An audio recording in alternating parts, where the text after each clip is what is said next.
ہوں وہ مختار نقوی اور شہنواز، پہلے ان کی تو گھر واپسی کیجئے۔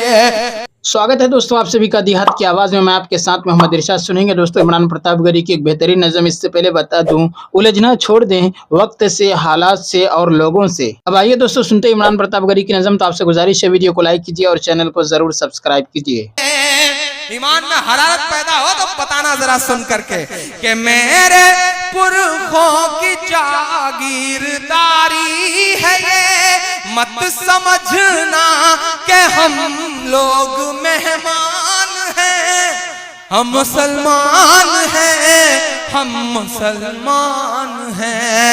میرے بھارت تیری آن ہے، شان ہے، ہم تیری سرحدوں کے نگہبان ہیں، ہم مسلمان ہیں، ہم مسلمان ہیں۔ آخری بند پڑھتا ہوں اس نظم کا، گھر واپسی گھر واپسی گھر واپسی۔ سوامی جی، یوگی جی، پراچی جی، کرانا ہے گھر واپسی تو میں دو نام گنا رہا ہوں، اگر کرا سکیے تو ان کی کروائیے۔ پورے ہندوستان نے بہت پلکوں پہ بٹھا کے سنا ہے یہ مصرے، جن پر میں نے کہا ہے وہ تک چونک گئے تھے یہ مصرے سن کر کے کہیں۔ میں پڑھتا ہوں، سنے گا کہ سب پہ لاگو نہ یہ کیجئے، سوامی جی سب پہ لاگو نہ یہ بے بسی کیجئے، اپنے گھر کی بھی کچھ چوکسی کیجئے، اپنے گھر کی بھی کچھ چوکسی کیجئے۔ ہوں وہ مختار نقوی اور شہنواز، ذرا سا اور جوش سے سنیے گا ان مصروں کو۔ ہوں وہ مختار نقوی اور شہنواز، پہلے ان کی تو گھر واپسی کیجئے، پہلے ان کی تو گھر واپسی کیجئے۔ اور جو ادھر دوست کھڑے ہیں جنہوں نے پوری رات ایک بھی مصرے پہ کسی کو داد نہیں دی ہے، میں انہیں بھی پکارتا ہوں، میں انہیں بھی لوگوں کو شامل کرتا ہوں، یہ سامنے بیٹھے لوگوں کو اور پیچھے بیٹھے ایک شخص کو شامل کرتا ہوں، کیونکہ اب جو مصرے پڑھنے جا رہا ہوں یہ آپ کے 800 سالوں کی تاریخ ہے ان مصروں میں۔ عمران پڑھتا ہے یہ مصرے، میرا ایمان، میرا تیور، میری خودداری، میرا ضمیر بولتا ہے ان مصروں میں کہ 5 دن کی حکومت پہ اتنا نشہ، ایک ایک ہاتھ تو یہاں سے وہاں تک قسم ہے، ایک ایک ہاتھ ہوا میں اٹھا ہوا نظر آنا چاہیے ان مصروں پہ کہ 5 دن کی حکومت پہ اتنا نشہ، 5 دن کی حکومت پہ اتنا نشہ، ہم تو وہ ہیں جو صدیوں سے سلطان ہیں۔ اب آئیے دوستو ندائی منبر و محراب کتاب سے سنتے ہیں کچھ بہترین باتیں۔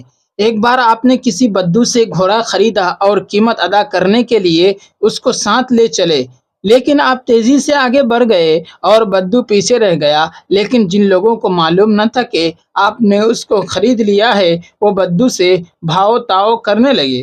خریداروں کو دیکھ کر بدو نے آپ صلی اللہ علیہ وسلم نے آپ کو پکار کر کہا، لینا ہو تو لیجئے ورنہ میں گھوڑے کو فروخت کر ڈالتا ہوں۔ آپ نے فرمایا، تم نے اس کو میرے ہاتھ فروخت کر دیا ہے؟ بولا، نہیں، اگر گواہ ہو تو لائیے۔ حضرت خزیمہ رضی اللہ تعالیٰ عنہ ابن ثابت اگرچہ بیع کے وقت موجود نہ تھے، تاہم کہا کہ میں شہادت دیتا ہوں کہ تم نے آپ صلی اللہ علیہ وسلم کے ہاتھ گھوڑا فروخت کر دیا ہے۔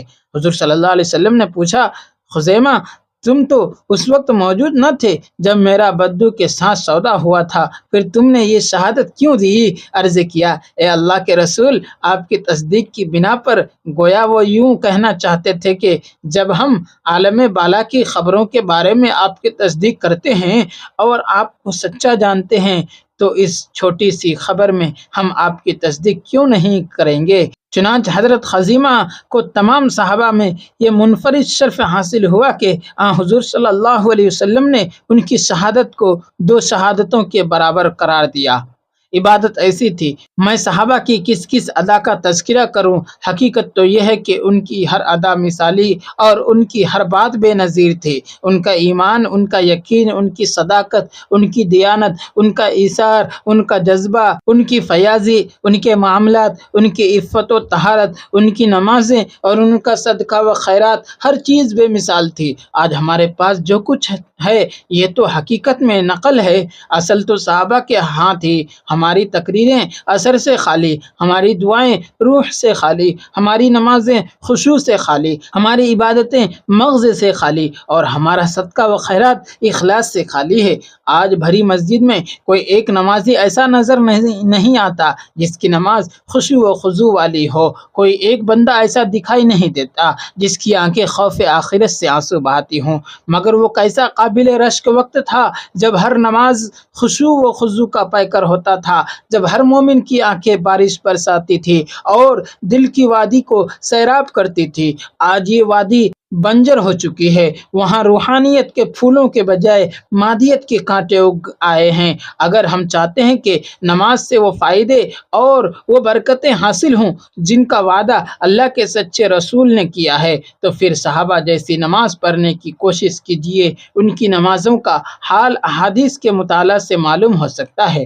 حضرت ابو بکر کے حالات میں لکھا ہے کہ وہ اس خشوع و خضوع کے ساتھ نماز اور قرآن پڑھتے کہ ان پر شدت سے گریہ طاری ہو جاتا اور کفار کی عورتوں اور بچوں پر اس کا اثر پڑتا۔ حضرت عمر نماز میں اس شدت سے روتے کہ پچھلی صف کے لوگ رونے کی آواز سنتے۔ حضرت عبداللہ بن شداد کا بیان ہے کہ میں باوجود یہ کہ پچھلی صف میں رہتا تھا لیکن حضرت عمر کے رونے کی آواز سنتا تھا۔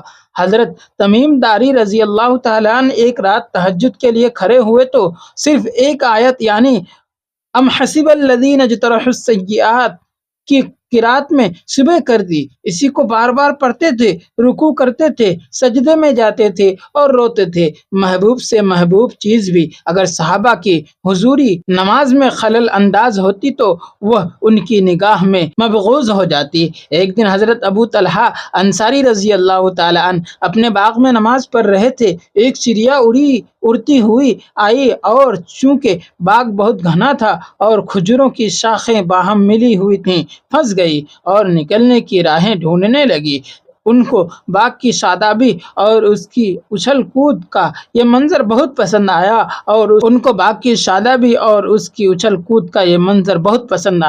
اور اس کو تھوڑی دیر تک دیکھتے رہے۔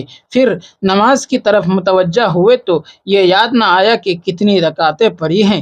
دل میں کہا کہ اس باغ نے یہ فتنہ پیدا کیا۔ فوراً رسول اللہ صلی اللہ علیہ وسلم کی خدمت میں آئے اور واقعہ بیان کرنے کے بعد کہا، یا رسول اللہ، میں اس باغ کو صدقہ کرتا ہوں۔ اسی خشوع و خضوع کا یہ نتیجہ تھا کہ صحابہ کرام نہایت سکون و اطمینان کے ساتھ نماز ادا فرماتے تھے۔ حضرت انس رکوع کے بعد قیام میں دونوں سجدوں کے درمیان اس قدر دیر لگاتے کہ لوگ سمجھتے کہ کچھ بھول گئے ہیں۔